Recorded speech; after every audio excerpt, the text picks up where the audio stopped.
Vamos iniciar mais uma live. Estamos quase finalizando a nossa terceira semana, né?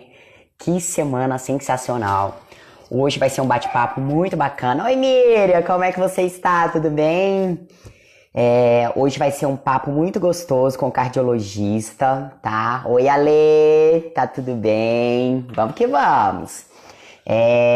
Nosso doutor Thiago Mota, então vai ser uma live muito legal. Gente, essa semana passaram cada profissional, né? Nós tivemos a coach ontem, a Cris, nós temos o Thiago Mota hoje, cardiologista, nós tivemos a doutora Simone, ortopedista na terça-feira, na segunda-feira tivemos a Cássia, nutricionista, e amanhã a gente fecha com a Zezé. Vai ser muito massa. A Zezé é uma aluna do CR8, que é um método de treinamento, tá? E o que é isso? O CR8, método de treinamento intensivo de emagrecimento. Para você que está buscando emagrecimento, para você que quer ter resultado com emagrecimento, com certeza eu poderei ajudar você aí nesse processo. É muito top, são várias pessoas que estão tendo resultados, então está sendo muito bacana. E isso vai ser legal, que vai ser no conforto da sua casa, tá? Então fique de olho, fica conectado com a gente, porque vai ter o lançamento, vai vir novidade aí para você. E nós vamos estar fazendo tudo isso na semana que vem, tá? Então vão ser algumas vagas aí e vai dar para você se beneficiar com esse treinamento que tem beneficiado tantas pessoas aí. E nós vamos conseguir levar essa missão de ajudar ainda mais as pessoas a terem resultado nos seus treinamentos, tá? Galera tá só chegando, vamos entrando aí, vamos entrando porque esse bate-papo vai ser bem legal. Enquanto o Dr. Thiago entra na nossa live aí, ele já chegou. Com ele. Oi, Cris! Cris arrasou, né, Cris? Ontem foi muito top. Então, Thiago, vai dar certo aqui, eu vou transmitir já com ele. Agora sim. Oi, Thiago, você tá me ouvindo? Oi, cara, tô te ouvindo sim. E você, tá me ouvindo? Tô te ouvindo bem. Pessoal, tá dando pra ouvir a Bem? gente de boa aí? Tá tudo bem? Sem nenhuma microfonia? Eu acho que sim, a galera vai respondendo aí pra nós. Ok. Aí, beleza, tá dando pra ouvir direitinho. Que ótimo. Gente, nessa sequência, né, de 21 lives aí que tá rolando na jornada do emagrecimento, nós fizemos uma seleção bem criteriosa dos profissionais para estarem aqui conosco, né? Então, realmente, a nossa vontade é de levar conteúdo de qualidade para cada um de vocês aí que estão nos assistindo. E nada melhor do que um cardiologista, né? Um cardiologista top, Thiago Mota, para estar conversando aqui conosco. Eu acho legal isso porque, além de cardiologista, ele é especialista em reabilitação cardíaca pelo Hospital Sírio-Libanês, tá? Então, lá vai a primeira dica para vocês, pessoal. Façam pergunta, aproveite a oportunidade, que a gente conseguiu um horário com esse homem aí na agenda, que até para responder no WhatsApp é uma loucura, né, Thiago? Porque é tanta correria, durante os atendimentos não tem como estar conversando aí com as pessoas. Pessoal, outra coisa, o Instagram do Thiago é Dr. Thiago Mota, _cardiologista, tá? Então, se vocês Isso quiserem estar mesmo. seguindo, nos meus stories eu coloquei um arraste aqui, basta vocês arrastarem e vão direto pro Instagram dele. Mas eu já falei demais, né, Thiago? Não paro de falar, né? Thiago, conta pra nós um pouquinho dessa Imagina. história sua de vida aí, essa paixão pela cardiologia. O que te levou a ser cardiologista? Conta aí um pouco pra gente. Conto sim, cara. E você vai ter que me segurar um pouco aqui, porque eu também sou bem falador, viu? Você Então tem que ótimo, segurar, vai dar senão super certo. não deixa ninguém falar. Vai ser bom. Bom, a cardiologia, me formei na UFA aqui em Uberlândia, né? Fiz residência de clínica médica e cardiologia aqui na UFA. E durante a residência de clínica médica, eu entrei para a residência pensando em fazer gastro e acabei, no meio do caminho, me apaixonando pela cardiologia. A gente tinha estágios no pronto-socorro de urgência cardiológico que eram estágios muito envolventes e tal, e foi interessante, me apaixonando pela cardiologia e veio naturalmente. Olha, Estou pra muito quem feliz nessa assistiu alguns especialidade. seriados, né? Então, assim, é uma loucura ser cardiologista. Porque, assim, como que se apaixona, né? Ali ia ser gastro, mudou. Mas é apaixonante, assim, né? Pra você que curte. É. Pra nós é salvação. Salvar o nosso coração. profissionais igual você, que trabalha com tanta vontade aí, com essa missão aí de cuidar dos nossos corações, né?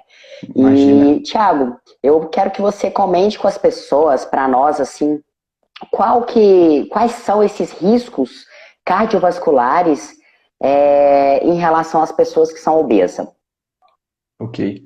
Antes disso, eu queria te agradecer pelo convite, viu, cara? Muito obrigado por ter me convidado para participar dessa sequência de live, um tema tão bacana, né, que é a jornada do emagrecimento e hoje o coração que sofre, né? Bom, as doenças cardiovasculares, de certa forma, elas exercem um peso negativo muito grande em relação às mortalidades, né, de uma forma geral. E tem que ser uma preocupação sempre do paciente. É óbvio que algumas questões vêm de forma secundária, né? Tudo bem que é importante a gente se preocupar com o peso, é importante se preocupar com outras questões, mas as doenças cardiovasculares têm uma importância muito grande em relação ao peso de mortalidade. A gente sabe que as doenças cardiovasculares representam as causas mais comuns de morte no mundo, né? Quando a gente associa todas as outras causas, neoplasias, acidentes de trânsito, enfim, se a gente somar todas essas outras causas, ainda são inferiores às doenças cardiovasculares, infarto e AVC principalmente, né? AVC e infarto, na verdade, principalmente. E essas doenças cardiovasculares estão muito associadas com obesidade e com o sedentarismo, né? Extremamente associadas. A gente tem, teoricamente, uma preocupação muito grande hoje, né, na atualidade, com o número de mortes por doenças, por Covid, né? A gente está próximo de 67 mil, se eu não me engano, no Brasil todo. E é um dado estarrecedor, realmente, né? Um dado muito negativo, a gente fica transtornado com isso tudo, é uma pandemia que ninguém se preparou para conseguir enfrentá-la, né? Mas hoje, um dado de hoje, né? Nós temos um site da SBC, da Sociedade Brasileira de Cardiologia, que atualiza o número de mortes todos os dias. E hoje esse número está próximo de 211 mil mortes, hoje, né? Dia 9 de julho de 2020. Então, é uma mortalidade muito alta, exerce uma preocupação muito grande para nós cardiologistas, né? E essa mortalidade, em grande parte, se deve ao sedentarismo, né? A gente sabe que só do paciente mudar da condição de sedentário para ativo, ele já reduz em torno de 30% a 40% o risco de mortalidade por doenças cardiovasculares. Então, é extremamente importante a gente lidar com isso de forma direta com o paciente, com essas orientações, né? Faz parte do nosso dia a dia, infelizmente, tentar evitar que o paciente tenha infarto ou AVC. Engraçado assim, né, Thiago, porque hoje é tão falado da atividade física, todos os jornais, todos os lugares, não agora porque o assunto do momento é muito o Covid, né? Mas sempre está falando em exercício físico, a importância de atividade física. Hoje assim, não é novidade, né? Para algumas pessoas falar que não tem acesso à informação, porque tem no Instagram, em todos os lugares hoje de mídia, tem acesso a essa informação. E mesmo assim, existe um número muito grande de pessoas sedentárias no Brasil hoje, no mundo, né? Quais são, assim, o que acontece com essa falta de atividade física com o coração das pessoas, para as pessoas realmente aqui que estão nos assistindo ter mais consciência? Uhum. É uma explicação que existem várias teorias, né? Quando tem muita teoria é porque nenhuma explica muito bem realmente a causa disso tudo, né? Mas é um dado realmente que entristece muito. A gente sabe que o país que menos tem pessoas sedentárias, ou seja, onde tem mais pessoas ativas, é os Estados Unidos hoje no mundo, né? E é 30% só da população que faz uma atividade física regular. No Brasil, a gente está em torno de 15%. É muito pouco isso, né? Uma atividade física regular é uma atividade moderada, no mínimo 3 vezes por semana, numa intensidade moderada. Então, é uma incidência muito pequena, né? Uma das explicações para isso é que a gente carrega uma mensagem dos nossos ancestrais que o ideal, teoricamente, é não gastar energia, né? Milhares de anos atrás, a nossa função era sair, caçar, comer e voltar para casa o quanto antes, tentar sobreviver e gastar o mínimo de energia possível. Teoricamente, a gente carrega essa informação, né? Nosso organismo, ele é muito sábio, né? Ele consegue se adaptar muito rápido. A mensagem que a gente passa para o nosso cérebro quando a gente ganha muito peso é que alguma coisa está acontecendo e se eu estou ganhando peso é porque eu não posso gastar. Então, existe uma briga constante ali entre a sua atividade e a sua motivação, né? Tem que haver uma motivação para se mudar isso. Então, essa é uma das teorias, né? E essa questão do sedentarismo, da inatividade, né, por aumentar muito o risco cardiovascular, hoje é considerado uma pandemia. E não hoje, né, na verdade, há anos já. Então, a gente tem essa preocupação com essa atual pandemia de coronavírus, né? Mas e a pandemia da inatividade, né? Quantas vidas poderiam ser salvas se houvesse um engajamento maior da nossa parte, né, como profissional de saúde, e da mídia também, para relatar esses dados, né, de forma tão objetiva como eles relatam agora. Sabe se morrer uma pessoa hoje na Amazônia por Covid, amanhã está todo mundo sabendo o nome dela, qual foi o motivo, né? Se houvesse esse engajamento também do ponto de vista de doenças cardiovasculares, principalmente batalhar contra o sedentarismo, né, a gente teria uma resposta melhor, né, com certeza. Gente, manda aviãozinho para todo mundo que está assistindo aí, que eu tenho certeza que você tem um familiar que precisa estar ouvindo o Dr. Tiago falar aí, para dar aquela alertada aí. Vai mandando os aviãozinhos, convida o pessoal para estar aqui conosco para assistir nossa live, tá? E outra coisa, eu vou pedir para todo mundo que está aí, ó, põe muito coraçãozinho aí para ele, que ele merece demais, bastante coraçãozinho aí, vai colocando, porque realmente é uma live com relevância, as pessoas precisam estar ouvindo isso daí. Você citou essa questão do Covid, eu até evito muito tocar nesses assuntos assim, porque eu acho que as pessoas andam cansadas, mas no caso cardíaco, eu acho muito importante falar, porque há uma situação, além do sedentarismo, que é uma preocupação minha enquanto personal trainer, tanto que eu estou movendo várias ações, treinos caseiros, treinos gratuitos, grupos de WhatsApp, lives, para fazer com que as pessoas continuem se movimentando, porque eu sei a importância da atividade física para as pessoas. Mas eu percebo muito, assim, a ansiedade vem aumentando, as preocupações vêm aumentando, os medos da população estão aumentando. Você, enquanto cardiologista, doutor Tiago, você percebe, assim, que está tendo surtos maiores no consultório, as pessoas estão sentindo mais? Como é que está sendo essa questão de picos de pressão? Ou, né, o que está acontecendo na parte cardiológica aí com a população? Com certeza isso tem aumentado muito, né? Tem sido bem frequente essas queixas no consultório, né? É óbvio que todos nós temos, né, níveis de ansiedade, cada um lida de uma forma muito pessoal, né, com essas limitações, com esses obstáculos e com as pressões do dia a dia.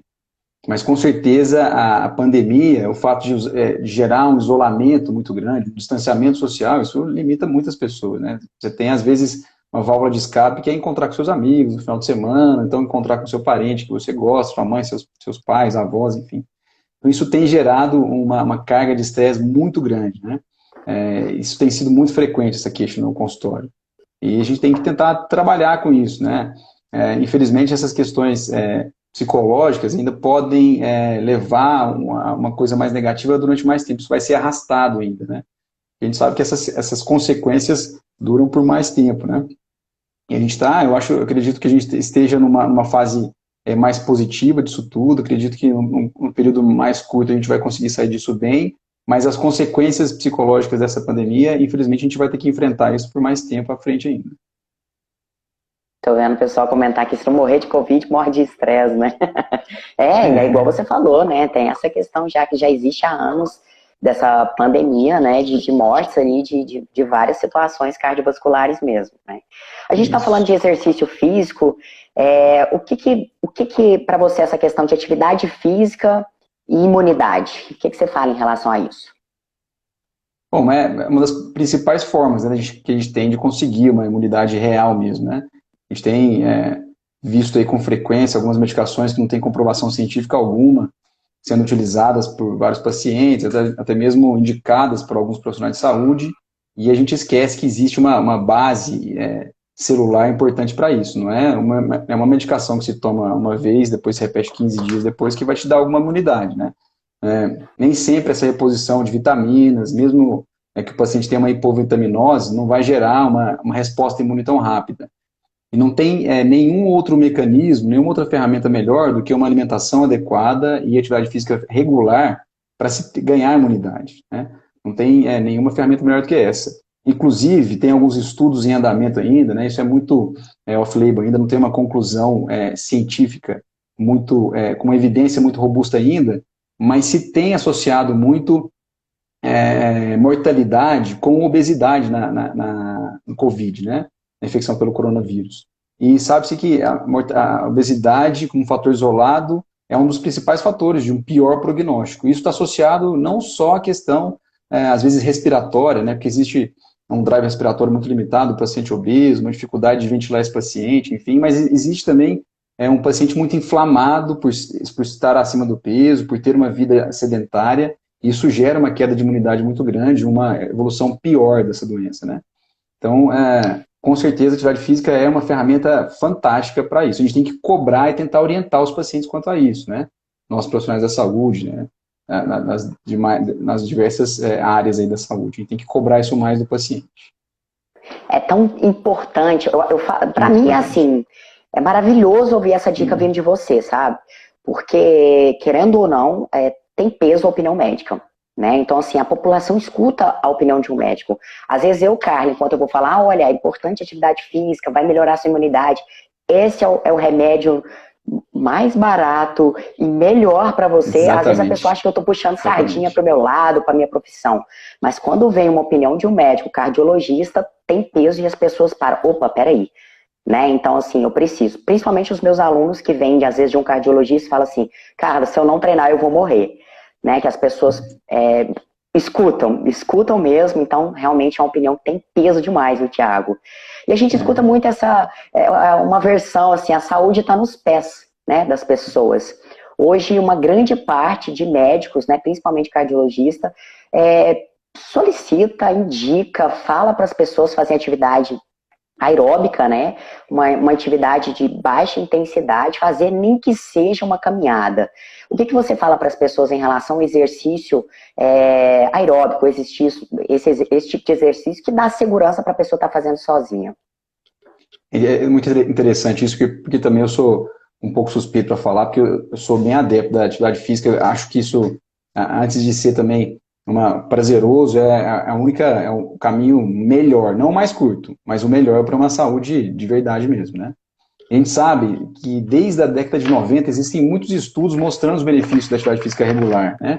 E são inúmeros benefícios, né? Redução de risco cardiovascular, menor risco de câncer, principalmente câncer de intestino, menor risco de desenvolver doenças, síndromes demenciais, né? Existem estudos mais recentes mostrando isso, que o paciente que tem uma vida ativa desde da sua juventude, ele tem uma menor chance de desenvolver síndromes demenciais na senilidade, né? E não é tão fácil assim você definir qual modalidade é melhor. Isso é muito difícil de definir isso. Eu digo sempre para os pacientes que a melhor atividade é aquela que se encaixa melhor na rotina do paciente, né? Não adianta eu chegar para um paciente que não tem condição de pagar uma academia, de pagar um personal trainer, de ir para um clube treinar e falar para ele que o melhor para ele é fazer bicicleta ergométrica, que o melhor para ele é fazer natação. Não adianta. Se ele consegue só fazer uma caminhada, ótimo, vamos fazer caminhada então, é o ideal. A gente sabe, através de alguns estudos específicos, né, tem muita evidência científica robusta, né, em relação a isso, que as modalidades aeróbicas, teoricamente, têm uma relação benefício do ponto de vista cardiovascular maior. Que você vasodilata mais o paciente, você melhora a hemodinâmica, a circulação cardíaca, você reduz, né, alguns receptores cardíacos que fazem vasoconstrição. Então, a atividade aeróbica tem um papel fundamental. Mas os exercícios resistidos também têm um papel muito importante também. O ideal sempre é, se possível, associar as duas modalidades, sempre, né? Até porque você depende de um exercício resistido para você ter uma força muscular adequada, um equilíbrio articular, uma proteção articular, enfim.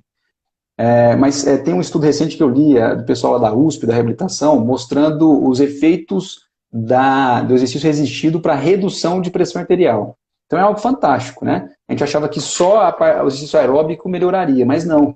Exercícios resistidos também melhoram muito, melhora a circulação no músculo, também existem fatores vasodilatadores, como produção maior de dióxido nítrico, que ajuda muito no controle da pressão, né? Então, são duas modalidades que, se possível, trabalhar em conjunto, excelente, ideal. Teve uma pergunta, Thiago, antes que eu me esqueça aqui, se tem melhora em relação à imunidade comparado a exercício resistido ou exercício cardiovascular. Qual que seria melhor para melhorar a imunidade? Para imunidade, assim, é uma opinião pessoal. Eu nunca li nada a respeito disso, diferenciando entre os dois exercícios. Mas, teoricamente, eu acho que o exercício aeróbico teria uma resposta melhor. Existe uma inflamação muito grande no exercício resistido, né? E às vezes essa inflamação intensa do músculo não vai atuar diretamente na questão da imunidade, né? Eu acho que é um pouco mais complexo do que isso. O exercício aeróbico vai te garantir um peso mais adequado, vai te garantir uma pressão mais bem controlada, vai garantir um colesterol mais bem controlado, uma glicemia mais bem controlada. Então, a longo prazo, essa imunidade vai ser garantida por isso. Acho que é difícil a gente comparar essas duas modalidades e dizer qual que tem um papel mais fundamental, um papel mais preponderante na imunidade, né? Só para que algumas pessoas não estiverem entendendo, o exercício resistido é um exercício que se faz com peso, tá? Geralmente, crossfit, a musculação, os exercícios, alguns tipos de exercícios funcionais são considerados exercício resistido, tá? E os exercícios aeróbicos são exercícios cíclicos, tá? Contínuos, com uma intensidade mais baixa aí. É interessante porque as pessoas possuem medo, né, ô Thiago, com relação... As pessoas, assim, alguns possuem medo indicar o exercício resistido para idosos, achando que vai realmente aumentar a pressão arterial, que é onde vão acontecer algumas preocupações com relação a isso. E sabemos que às vezes o idoso ele é bastante teimoso e vai fazer somente exercício cardiovascular e vai carregar o lixo, vai carregar a sacola do supermercado, vai carregar a cerveja, vai carregar peso subindo uma escada, né? Então, às vezes, ele vai fazer esse tipo de esforço e ainda fazer um esforço com exigência física, né? Então, assim, é interessante você falar sobre isso para as pessoas ficarem mais tranquilas com relação ao treinamento resistido, né? Já que tem estudos provando isso daí. Tem muito benefício, né, do ponto de vista cardiovascular do estudo resistido. Agora, é óbvio, assim, que é incomparável o benefício para o paciente quando você tem condições de treinar com um profissional capacitado para te orientar, né? Para te assistir de alguma forma. Hoje em dia a gente tem ferramentas que a gente consegue dar uma assistência para o paciente de longa distância, né? A distância, na verdade. Né? Então, não necessariamente tem que ter um personal do seu lado, mas se puder contar com um profissional da saúde, um tocador físico, um fisioterapeuta especializado nisso, com certeza os ganhos são enormes. A gente tinha até pouco tempo atrás, eu digo pouco tempo porque década de 90 é pouco tempo, né? A gente tem o quê? Pouco mais de 20 anos. A gente tratava o infarto, só pegando um gancho nessa questão do paciente idoso poder ou não fazer exercício. Né? O paciente infartava na década de 90, a gente deixava ele totalmente isento de qualquer esforço. O paciente infartava, chegava no hospital, colocava lá um stent, ou fazia uma cirurgia, ou então partia para o tratamento clínico, e esse paciente era afastado de qualquer tipo de atividade física, porque era um risco enorme, né? E a reabilitação cardíaca veio a partir da década de 90, no Brasil, né, em tese, mudando um pouco esse raciocínio. A gente vê que a atividade física, de uma forma bem assistida, né, em doses específicas para cada paciente, um treinamento bem individualizado, tem uma resposta excelente, né, do ponto de vista cardiovascular. Então, tanto o paciente idoso, o grande idoso, os octogenários, tem uma resposta excelente também em alguns exercícios de forma regular, né? Então, esse paradigma mudou. Houve uma mudança de paradigma nos últimos 20 anos. A atividade física é bom para todo mundo. A não ser que o paciente tenha alguma limitação física, mas vamos procurar alguma modalidade que ele consiga fazer. Mas não há nenhum paciente hoje em dia que se contraindique a atividade física. Eu ouço isso todo dia no hospital, no consultório. Meu ortopedista falou que eu não posso fazer caminhada porque eu tenho uma artrose. Se você não fizer uma caminhada porque você tem uma artrose, essa artrose vai evoluir, daqui a uns dias você não está nem levantando o sofá mais, tem que colocar uma prótese aí, sua vida vai ficar bem limitada mesmo. Então, existem inúmeras modalidades e a gente consegue trabalhar em intensidade, frequência para adequar para cada paciente, né? Então, não existe paciente que tenha alguma contraindicação à atividade física, nenhuma. Eu adoro.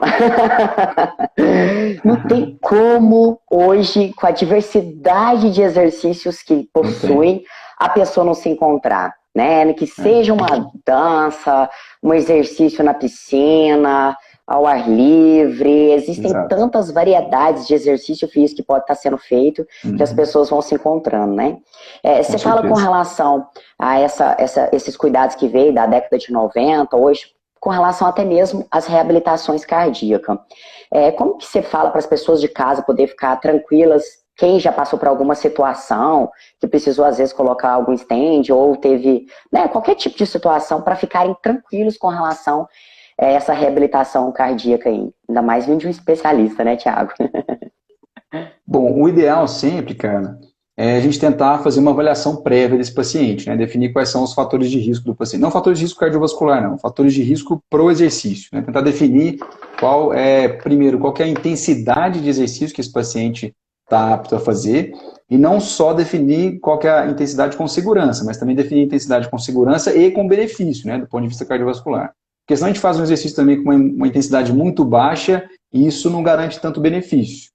Então, se o paciente tiver condições de fazer uma avaliação médica antes, com o cardiologista, ou com o médico do esporte, ou com outro profissional específico, para definir qual é a intensidade do exercício, isso já se reduz muito o risco, né? E depois, se ele puder também fazer uma avaliação com o educador físico, né?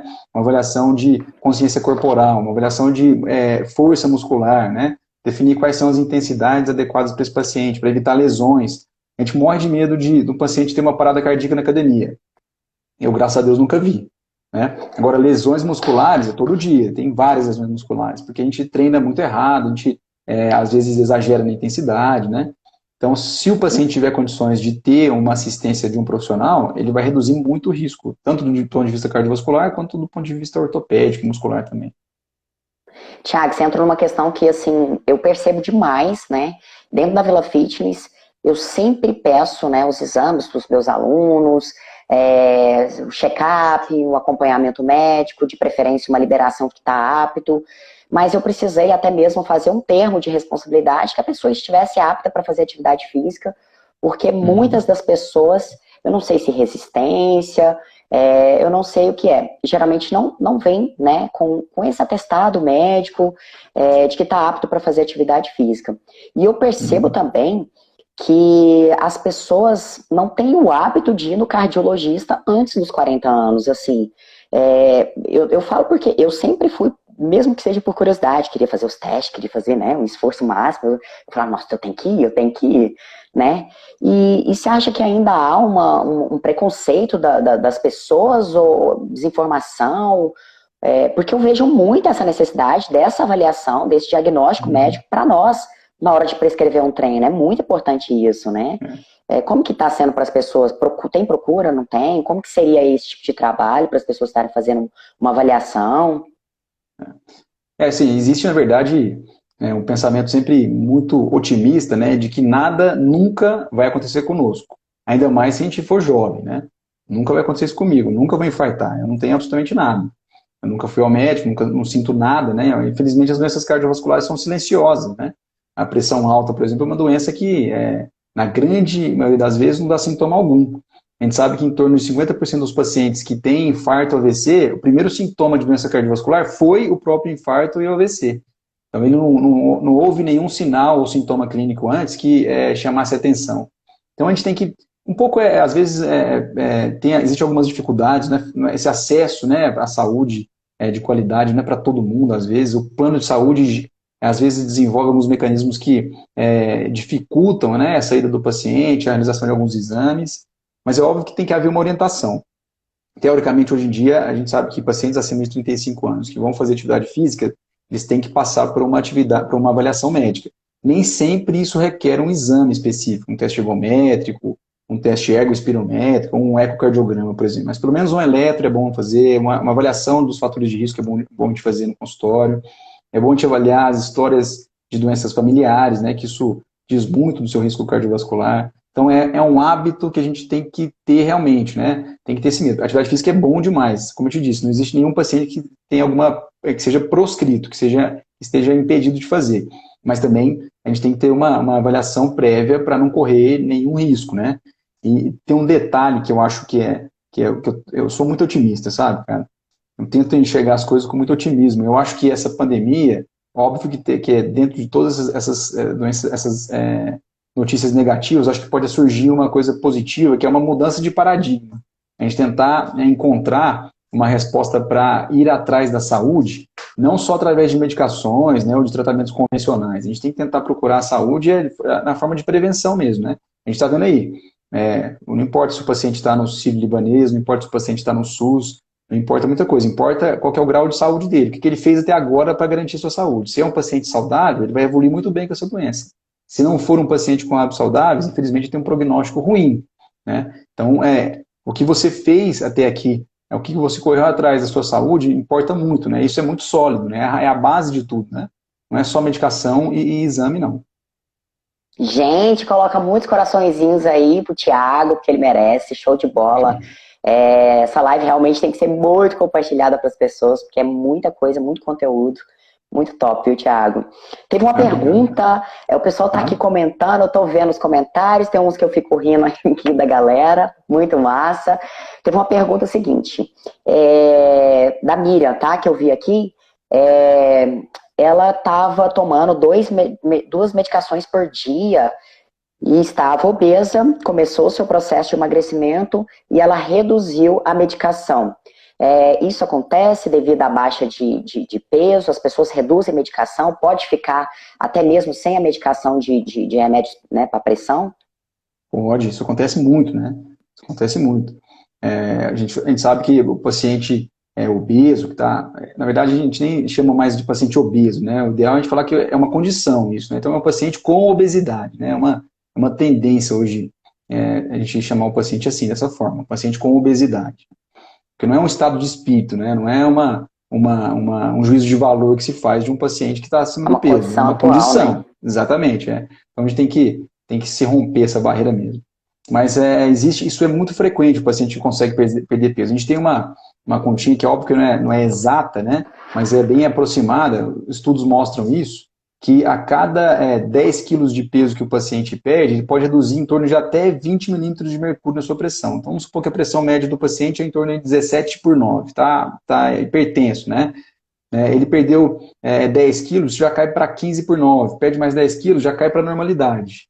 Então, a chance de não precisar de um remédio é muito grande, não só para pressão, remédios para controle de colesterol, remédios para controle do diabetes, né? Existe um aumento, né, de resistência à insulina no paciente com sobrepeso ou com obesidade. Isso reduz muito a ação da insulina no seu organismo. Se você consegue perder peso, o seu organismo, né, volta a trabalhar melhor, né, seu metabolismo é um metabolismo mais adaptado para lidar com excesso de colesterol, excesso de glicose. Então, isso existe mesmo, né?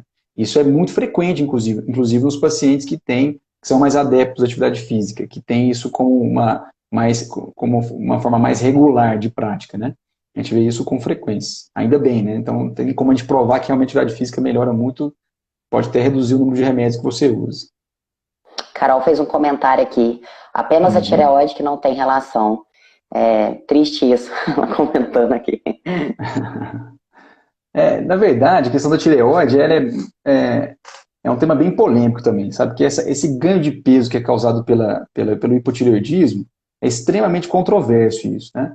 A obesidade ou sobrepeso, enfim, é um estado, né? Uma condição extremamente complexa, né? Não é simplesmente porque o paciente tem um hipotireoidismo que ele vai ganhar peso, não é bem assim. Existe uma palavra, uma frase mágica, né? Na endocrinologia principalmente, que é o déficit calórico, né? Então, se você consome mais do que gasta, você vai acumular, não tem jeito, né? Esse consumo pode ser pequeno, que vai acumular do mesmo jeito. Então, o hipotireoidismo nem sempre é esse vilão que a gente imagina, não. Tem formas de controlar isso bem, né? Agora, eu acho que a pergunta dela foi o seguinte, né? Fazendo atividade física, perdendo peso, talvez eu não vou conseguir reduzir o remédio do hipotireoidismo. Mas isso é verdade também, né? Realmente não vai conseguir, não. Vai continuar sempre tomando a medicação, né? Felizmente, sim. Não vai ter muita ação direta assim, não, né? Tiago, com relação aos benefícios do exercício físico que traz em relação à frequência cardíaca, comenta um pouquinho para as pessoas. Bom, isso é um dos principais sinais que a gente avalia quando o paciente é bem condicionado, é aquele paciente que tem uma frequência cardíaca mais baixa, né? A gente sabe que existe uma estimulação simpática, né, uma produção de hormônios excitatórios mesmo, né, adrenérgicos durante a atividade física, e aquele paciente bem condicionado, que está com o seu peso controlado, né, ele vai ter uma atividade simpática muito intensa durante o exercício físico, só que depois, durante o repouso, durante a sua vida habitual, ele tem um tônus parasimpático maior. Então ele vai ter uma necessidade de frequência cardíaca um pouco mais baixa. Quer dizer o seguinte, o paciente extremamente bem condicionado, ao repouso, o coração dele tem que bater menos vezes do que um paciente não condicionado para fazer a mesma função, que é fazer o sangue circular por todo o organismo. Então, atletas, por exemplo, de ponta, né? Uma vez numa residência, um médico veio de fora, aí, um médico de assistente de uma equipe de um grande corredor aí, medalhista olímpico, mostrou para a gente o holter desse atleta, e a frequência cardíaca dele ao acordar era 38. Ele estava tão bem condicionado que o coração dele precisava de bater 38 vezes por minuto para fazer a mesma função que o meu precisa de bater 60, 70, né? Então é uma adaptação simpática mesmo. Quanto mais bem condicionado, quanto mais estímulos simpáticos você tem durante o exercício, maior é o seu tônus parasimpático durante o repouso. Então você precisa de uma frequência um pouco menor mesmo para fazer aquela atividade basal, né? Isso é muito comum no consultório, quando a gente pega um paciente muito bem condicionado e faz um eletro, está lá 40, ele vem correndo, meu Deus do céu, estou com uma frequência de 40, o que eu faço? Faz nada, você está excelente, seu coração está ótimo, ótimo. Parabéns. Eu acho muito legal abordar isso, porque hoje está muito na moda o relógio, né? A galera tá tudo com o relógio, verificando batimento cardíaco, né? E às vezes eles nem sabem, né, que é só pegar 220 menos a idade que vai saber a máxima, né? E qual seria o ideal da frequência cardíaca para trabalhar numa zona de condicionamento físico ou numa zona de emagrecimento. Mas o reloginho tá dando tudo pronto pra galera, então é só elas baterem a meta do dia, né, Thiago? Treina. É isso mesmo. Bate a meta do dia aí. Tá tendo uma pergunta que você conseguiu ler aí? Não consegui, tá meio apagadinho em cima aqui. É porque é o seguinte, ele tá falando com um amigo dele, faz musculação todos os dias, e não é obeso, e ronca muito. E o cardiologista falou que a pressão tá um pouco alta. E o médico disse que pode ser devido à ansiedade. Eu não entendi a pergunta final. Entendi. Mas o médico disse que pode ser devido à ansiedade. Deve ser em relação ao ronco, né? Sim. Não é porque também a gente está falando muito de obesidade que se exista só a obesidade, né? Como causa de doença cardiovascular. Óbvio que não, né? Mesmo um paciente mais magro, ele pode ser hipertenso por vários fatores, né? A hipertensão é uma doença multifatorial, são vários fatores associados. A questão do ronco, existe uma prevalência sim em pacientes mais obesos, que têm uma gordura abdominal mais avantajada, mas existem outras alterações morfológicas, inclusive, né? Da via respiratória superior, que pode gerar essas apneias. E aí tem uma associação que é muito comum, que é o paciente apresentar a apneia obstrutiva do sono e ter pressão alta. Esse paciente que faz apneia, ele pode ser magro, é menos comum, mas pode acontecer. Esse paciente que faz muitas apneias durante a noite, ele é muito ativado durante a noite, né? Ele não consegue ter uma noite, primeiro ele não consegue ter uma noite de sono agradável, recuperadora mesmo. E segundo, que esse estímulo que a apneia causa, de uma hipoxemia, gera uma descarga adrenérgica intensa, e o paciente pode se tornar hipertenso por ter apneia do sono, por roncar. Isso pode acontecer também no paciente mais magro. Então, no caso do amigo dele aí, tem que ser avaliado bem. É uma das principais causas, né? Não a principal, mas uma das principais causas de hipertensão arterial secundária é a síndrome da apneia obstrutiva do sono. Então, isso tem que ser avaliado por um médico do sono, às vezes fazer uma polissonografia, em alguns casos indicar, né, um aparelhinho que é o CPAP, que ajuda muito a melhorar a qualidade do sono, melhorar a qualidade de vida, reduzir mortalidade, porque é um dos fatores também, a apneia do sono, ronco, está associado com doenças cardiovasculares também, né, com maior facilidade para ter infarto, TDC, enfim. Eu acho que sono é um tema que vai uma live inteira falando só sobre sono, né, Thiago? Vai uma live inteira. Na verdade, assim, a vontade é de ficar falando aqui uns 2 dias sem parar. A gente vai falando. O povo ouvindo ou não, né? Independente disso também. Não, eu falo que você não vai ouvir, eu estou ouvindo lá, vai estar ótimo. Com certeza eu vou estar aprendendo sempre. Só de ter você do outro lado aí, eu já fico satisfeito. Eu também, viu? Que bacana. Ô Thiago, essa mudança de paradigma da obesidade, assim, o que você fala pra gente? Porque eu acho que precisa muito ser falado sobre isso. É uma questão muito delicada, né? Porque isso gera um conceito que às vezes parece um pouco preconceito, né? Primeira coisa que eu acho que tem que acabar. A gente tem que chamar a obesidade de doença. Infelizmente é uma doença, sim. É óbvio que, mais uma vez, eu nunca vou fazer um juízo de valor de uma paciente obeso. Não é um preconceito contra o cidadão obeso, é um preconceito contra a doença, né? Então, aquele paciente obeso, que a gente não vai chamar de obeso mais, é um paciente com obesidade, ele tem que ser encarado como alguém que precisa de uma ajuda, né? E é óbvio que dá para você viver bem com um sobrepeso, mas com uma obesidade grau 1, uma obesidade grau 2, uma obesidade grau 3, já é diferente. Ninguém é obrigado a ter corpo de modelo, né? Ninguém é obrigado a isso. Ninguém é obrigado a seguir um padrão estético. A questão que a gente está falando não é estética, a gente está falando de saúde, né? Então, se a gente conseguir mudar, o que eu digo mudança de paradigma é principalmente isso. Se a gente conseguir encarar a obesidade como uma doença e saber que é uma causa de mortalidade, uma causa de mortalidade cardiovascular, ela isoladamente está entre as 4 principais causas de mortalidade no mundo, e saber que a gente tem que lidar com isso de uma forma muito específica, né?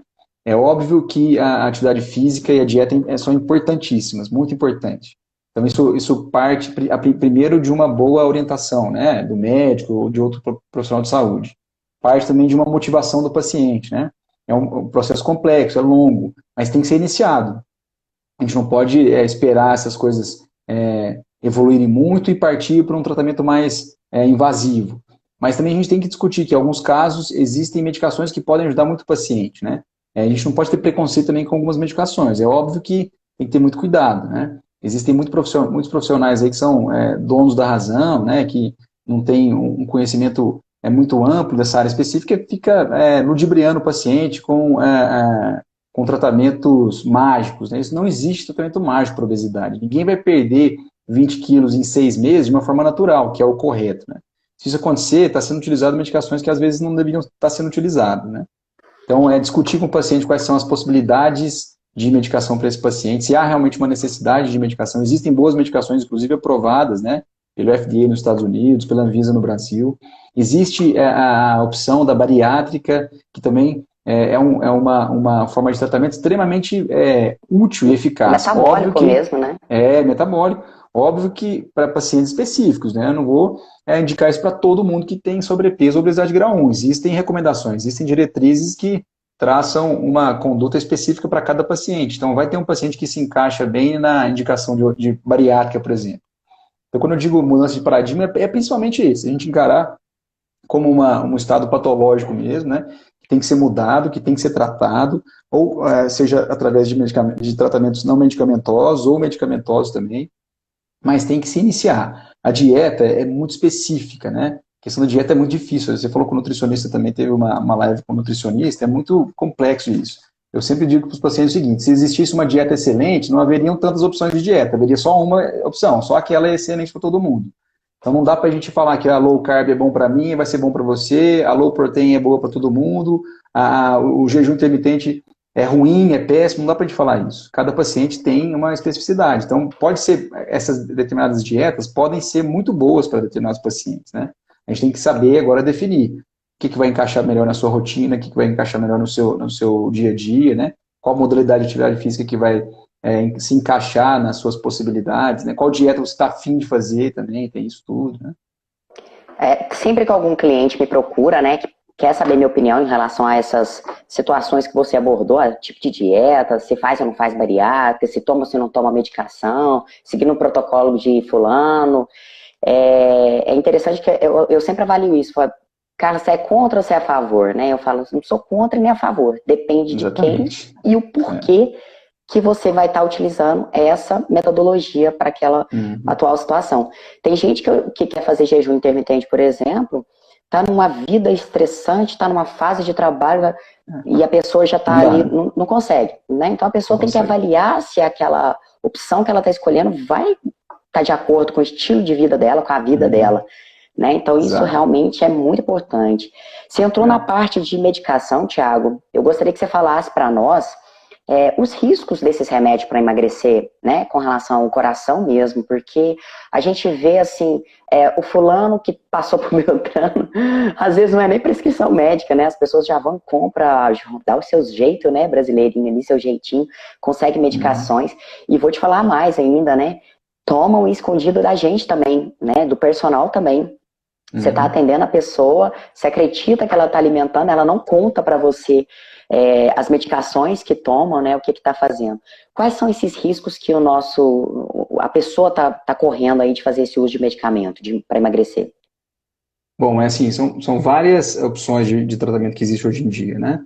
As opções mais seguras não são várias. Então, começa por aí, né? São alguns medicamentos bem específicos para a gente tentar um bom efeito de perda de peso. Quando a gente parte para essas medicações que aumentam muito o metabolismo, aumentam muito a frequência cardíaca, né? Isso aumenta muito o risco cardiovascular. A gente não sabe se esse paciente é um paciente que tem, por exemplo, alguma alteração no seu sistema de condução, por exemplo, elétrico no coração mesmo, se essa medicação não pode estimular uma arritmia, um ataque cardíaco, uma parada cardíaca, uma morte súbita, né? Então, tem que ter esse cuidado enorme, né? Tem algumas medicações que são proscritas mesmo, por aumentar muito a frequência cardíaca, por aumentar muito a pressão, aumentar o risco de infarto, né? O paciente pode ter um infarto, uma morte súbita fazendo exercício físico, porque está utilizando uma medicação que aumenta muito a sua frequência cardíaca. Então, isso é extremamente complexo, né, para o paciente. Porque o aumento da frequência cardíaca durante o exercício é comum, né? Então é normal isso comum. acontecer. E aí vai tomar uma medicação ainda, né?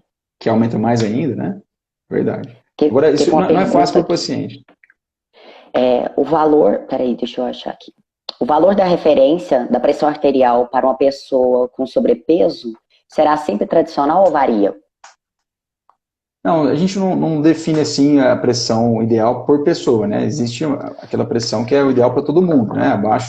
Teoricamente, abaixo de 13/8 seria o ideal, né? A não sei que o paciente seja diabético, que teoricamente esse paciente, o ideal para ele, para reduzir mais ainda o risco cardiovascular, é uma pressão abaixo de 12/8. Isso também é muito variável. Antigamente a gente tinha essa ideia de que a pressão tinha que ser abaixo de 12/8 para todo mundo. Houve um estudo há uns 5 anos atrás, por exemplo, que mostrou que para o paciente idoso, por exemplo, o foco não é uma pressão tão baixa. Você aumentava muito o risco de queda, você aumentava o risco de AVC, inclusive, se tivesse uma pressão muito baixa. Então, a gente era um pouco mais maleável com essa pressão, né? Isso é muito individual, mas, assim, de maneira geral, uma pressão próximo de 12/8, até no máximo 13/8, é considerada normal. É o ideal para todo mundo, né? Gente, que topíssima. Pessoal, só relembrando, tá? O Dr. Tiago, o Instagram dele é Dr. Tiago Mota, _ cardiologista. Atende na Prevencor, né, Tiago? Porque eu tenho certeza que a pessoa aí vai querer saber informações suas, vários elogios, todo mundo... mas eu falei, né? Só vai estar os melhores aqui. Tá muito bacana. Nós vamos finalizar a live para deixar ela salva, porque eu já vi pedidos aqui da galera para deixar ela salva. Com certeza vão estar compartilhando aí para o pessoal. Tiago, para concluir aí, você quer deixar alguma dica para as pessoas? Quer deixar algum comentário aí para o pessoal aí de casa? Bom, assim, a dica que eu dou é a gente tentar se tornar mais ativo, né? Existem várias maneiras disso se encaixar na sua realidade. O que a gente não pode é ficar só se escorando nas desculpas, porque as desculpas são inúmeras, né? Sempre vai haver uma desculpa para isso, uma justificativa para não se fazer exercício. Mas quanto mais tempo a gente perder com isso, infelizmente, maior a chance de a gente precisar de tomar um remédio no futuro, precisar de algum tratamento intervencionista, uma cirurgia cardíaca, uma cirurgia pulmonar, uma cirurgia bariátrica, uma medicação que você vai ter que tomar para o resto da vida para tratar uma pressão alta, uma insuficiência cardíaca. Então, a gente tem que ter isso em mente. Não há melhor forma de você investir do que na sua saúde. Esse é o único investimento que eu tenho certeza que o retorno é certeiro, né? E é positivo sempre. Com a saúde, a gente sempre tem a intenção de ser um bom profissional, um bom marido, uma boa mulher, um bom esposo, um bom companheiro, um bom filho, um bom pai, né? Mas sem saúde a gente vai conseguir ser nada disso. Então, o principal é primeiro ter saúde. E essa saúde começa através disso, de atividade, né? Tem um contador de passos que é interessante, é um estudo britânico que mostrou que os pacientes que davam mais de 10 mil passos ao dia, eles tinham em torno de 20% menos de chance de morrer por doenças cardiovasculares, só pelo simples fato de ele dar 10 mil passos ao dia. Então, isso a gente tem que se tornar mais ativo. Vamos deixar essa pandemia do sedentarismo e da inatividade de lado. Vamos lutar contra o coronavírus, sim, que é importante, mas não vamos esquecer das outras coisas também que são importantes, não, como o sedentarismo, que é algo péssimo para a humanidade. Show de bola, show de bola. Pessoal, ó, enche de coraçãozinho aí pro Thiago, que ele merece. Hashtag por um mundo mais ativo, né, Thiago? Essa é a minha missão aí. E eu É vou isso aí. levar essa missão para as pessoas fazerem exercício físico onde elas estiverem, na casa, pelo celular, do jeito que tiver. Mas isso vai ser passageiro, eu tenho certeza. Logo vamos para os aulões, para os encontros, para os abraços, Logo, logo, se Deus para quiser. aquele suar de galera ali, que a galera também está sentindo falta dos meus É isso eventos aí. presenciais também. Tiago, É isso aí. gratidão por ter aceito esse convite, por transmitir com Imagina. tanta clareza, com tanta propriedade para as pessoas. Para mim fez muito sentido, eu tenho certeza para vários que estão aqui. E para vocês que estão nos ouvindo, obrigada por vocês estarem presentes, tá? Segue ainda, amanhã nós temos outra live com a Zezé. A Zezé é uma cliente que teve resultado excelente, uma mulher de 64 anos, que também, o Tiago, reduziu vários medicamentos com seu resultado de emagrecimento, de uma mudança de estilo de vida. Convido a todos para estarem assistindo a live, e semana que vem vai ter mais outros profissionais, topíssimo quanto o Tiago, então não percam, fiquem conectados, que tá vindo muita coisa bacana, vai ter novidade aí para todos vocês, tá? Ó, um beijo para você, Parabéns. fica com Deus, obrigada, viu? Obrigado. Obrigado a você, parabéns pela ação sua aí, muito bacana, viu, Carmen? Parabéns. Obrigada, tchau, tchau, Obrigado. com Deus.